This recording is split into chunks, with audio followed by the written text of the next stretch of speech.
செய்யவிருக்கும் spiritual tax நேயர்கள் அனைவருக்கும் வணக்கம். நான் உங்கள் ராம்ஜி. இந்த ஐப்பசி மாத பலன்கள். ஐப்பசி மாதம் என்றாலே அடைமழை வரும். ஆமாம், அந்த அடைமழை வருகின்ற ஐப்பசி மாதம் தான்.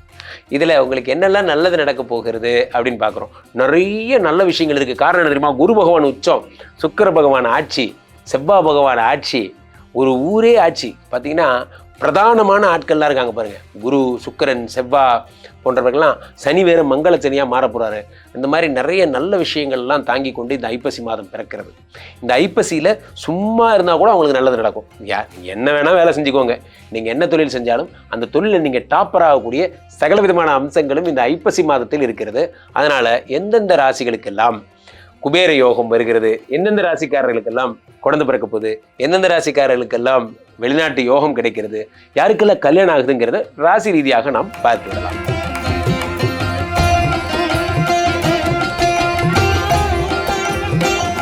என் மனதிற்கு மிகவும் இனிய மகர ராசிக்காரர்களை எனக்கு ரொம்ப பிடிக்கும். I love you all. காரணம், மகர ராசிக்காரர்கள் ரொம்ப நல்லவங்க, பொய் சொல்ல மாட்டாங்க. அப்போ நாங்கள் என்ன பொய் சொல்லிட்டாலுமா சார்? அப்படி கிடையாது. மகர ராசிக்காரர்கள் ரொம்ப இயல்பானவர்கள். த சில்ட்ரன்ஸ் ஆஃப் சனி பகவான் நீங்கள் தான். ஸோ இந்த சில்ட்ரன்ஸ் ஆஃப் சனி பகவான்னா நீங்கள் தான். எவ்வளவு அடித்தாலும் வலிச்சது கிடையாது, கத்துறது கிடையாது, ஓடுறது கிடையாது. அந்த மாதிரி தான். ஸோ இந்த மகர ராசிக்காரர்களுக்கு இந்த ஐப்பசி மாதம் எப்படி இருக்க போகிறது? மகர ராசிக்காரர்களை பொறுத்த வரைக்குமே உங்களுடைய வாழ்க்கையில் 7ஆம் இடத்துக்கு குரு வருகிறார். 7ஆம் இடத்துக்கு குரு வந்தால் என்ன ஆகும்?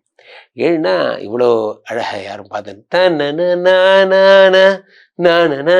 ஒரே லவ்ஸ் தான் சார். வாழ்க்கையில் காதலிக்கும் வாய்ப்பு கிடைத்தவர்கள் பாக்கியவான்கள். நான் ஒரு வார்த்தை சொல்கிறேன், நல்ல காதலி கிடைத்தவர்கள் வரம் பெற்றவர்கள். காதல் எத்தனை பேருக்கு கரெக்டாக சக்ஸஸ் ஆகிருக்குன்னு நினைக்கிறீங்க? கிடையாது. பெருமைக்கு கல்யாணம் பண்ணிக்கிறது தான். ஆனால் உண்மை என்னென்னா, பர்சனல் லைஃப்பில் பார்த்தீங்கன்னா ரொம்ப ரிசர்வ்டாக இருப்பாங்க. யுவர் தி பொண்டாட்டி, ஐ எம் தி புருஷன் அப்படின்ட்டு ஒரு ரவுண்டுக்குள்ளே இருப்பாங்க. ஜாலியாக மகிழ்ந்து கொண்டாடுற ஒரு வாழ்க்கை எத்தனை பேர் உங்களுக்கு கிடைக்கும்?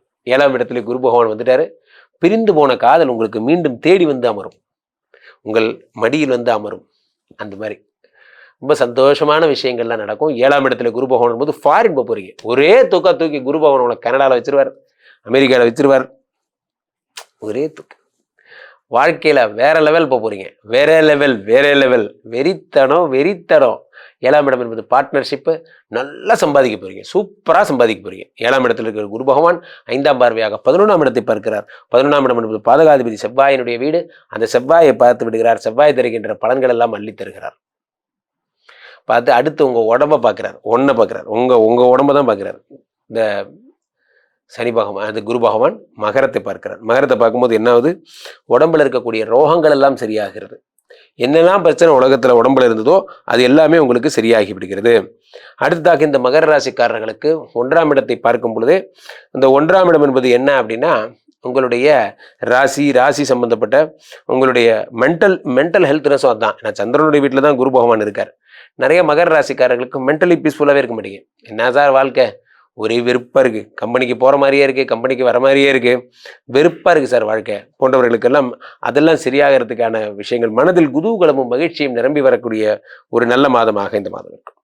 மகர ராசிக்காரர்களுக்கு அடுத்ததாக குரு பகவான் 3ஆம் இடத்தை பார்க்கிறார். 3ஆம் இடம் தைரியஸ்தானம். 3ஆம் இடம் சகோதர பாவம். 3ஆம் இடம் என்பது என்ன?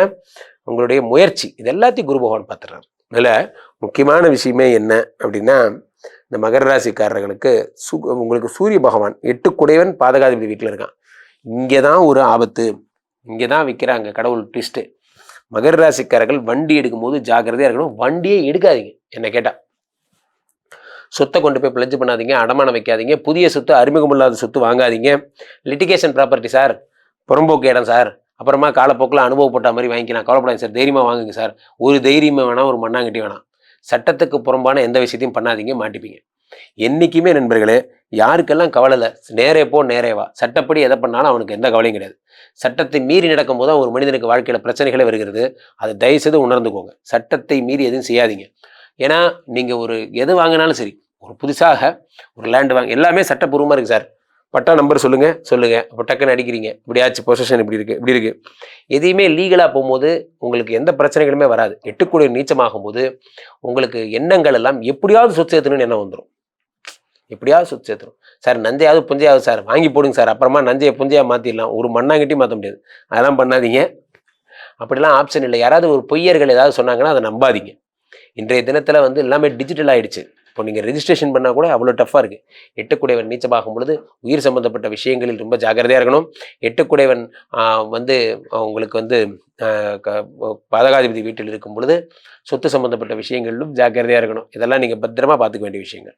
அடுத்ததாக இந்த இவரை பொறுத்த வரைக்கும் என்ன, இந்த விஷயங்களை பொறுத்த வரைக்கும் மகர ராசியை பொறுத்த வரைக்கும் 6 சுக்கிர பகவான் 5 சுக்கிர பகவான் ஆட்சி பெறுகிறார். 5 10 இருக்கிறான். அதனால சுக்கிர பகவான் ஆட்சி என்பது மிக அற்புதமான விஷயங்கள் எல்லாம் தரப்போகிறது. என்ன விஷயம்?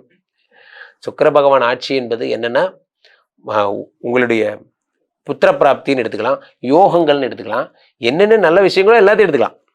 சுக்கிர பகவானுடைய சுக்கிரமூர்த்தி சுபமிகு ஈவாய் வக்கரமின்றி வரமிகத் தருள்வாய் வெள்ளி சுக்கிர வித்தக வேந்தே அள்ளி கொடுப்பாய் அடியார் கருளேனா.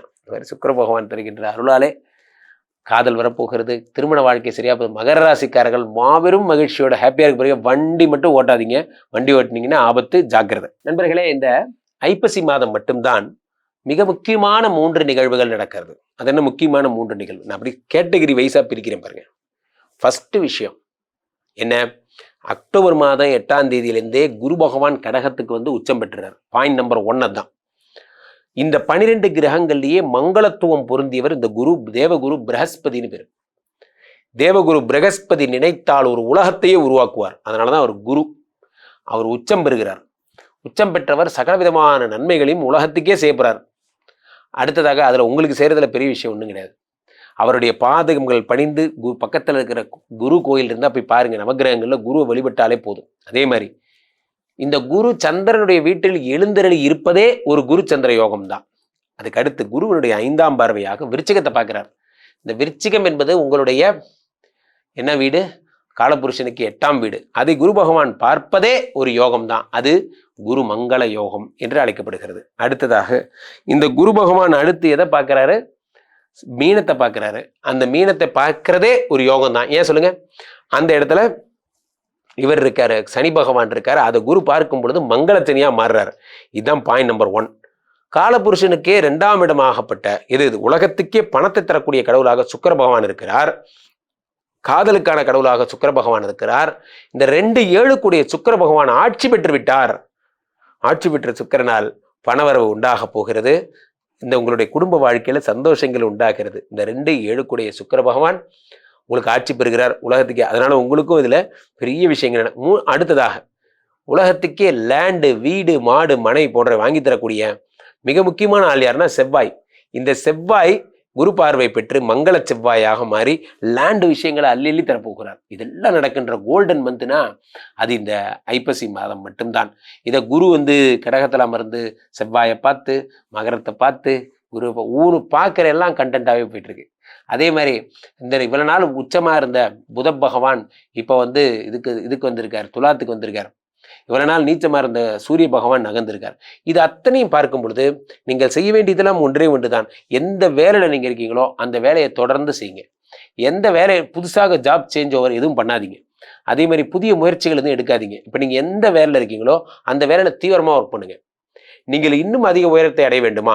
இருக்கின்ற பணியிலே தீவிரமா வேலை செஞ்சாலே போதும், இன்னும் அதிக உயரத்தை அடைஞ்சிடலாம். புதிதாக ஒன்றை உருவாக்கி அதில் வெற்றி பெற அந்த முயற்சிலாம் வேண்டாம், தப்பு. இருக்கின்ற முயற்சியை இன்னும் அழகுபடுத்துறது தான் சிறப்பான ஒரு செயலாக இருக்கும். ஆக நீங்க என்ன தொழில் பண்ணாலும் சரி, லேத்து மிஷின் ஓட்டுற சார், நீங்க நிறைய மிஷின் வாங்கி போடுங்க. அப்போ நீங்க இருக்கின்ற வேலையை பிஸியா பண்ணுங்க. புதிய பிசினஸ் ஆரம்பிக்காதீங்க இந்த மாதத்தை பொறுத்த வரையில. அதே மாதிரி புதிதாக கடன்கள் எதுவும் வாங்காதீங்க. இருக்கின்ற மணி ரொட்டேஷன் பண்ணுங்க போதும். ஆக ஐப்பசி மாதம் விரல் நிறைய பணம் வரும் மாதம். கீழே போயிட்டு இருக்க இந்த 2 நம்பரை கூப்பிடுங்க. உங்களுடைய சொந்த ஜாதகத்தை பார்த்து கொள்ளுங்கள். உலக புகழ் வாய்ந்த நமது விஸ்வரூப விஷ்ணுமாயா எழுந்தருள் இருக்கின்ற புனிதமான இந்த ஸ்ரீமடத்திலே தினசரி ஹோமங்கள் நடக்குதுங்க. உங்களுக்கு என்ன பிரச்சனைகளாக இருந்தாலும் இந்த ஸ்ரீமடத்துல வந்து ஒரு ஹோமம் பண்ணி கிட்ட ஜாதகம் பார்த்து சுவாமியை பாருங்க, எல்லா பிரச்சனைகளும் சரியாகிவிடும். உண்மையிலும் உண்மை, நேராக வாருங்கள். உங்கள் அழைப்பிற்காக காத்துக் கொண்டிருக்கிறேன். மீண்டும் ஒரு நல்ல பதிவில் சந்திப்போம். நன்றி, வணக்கம்.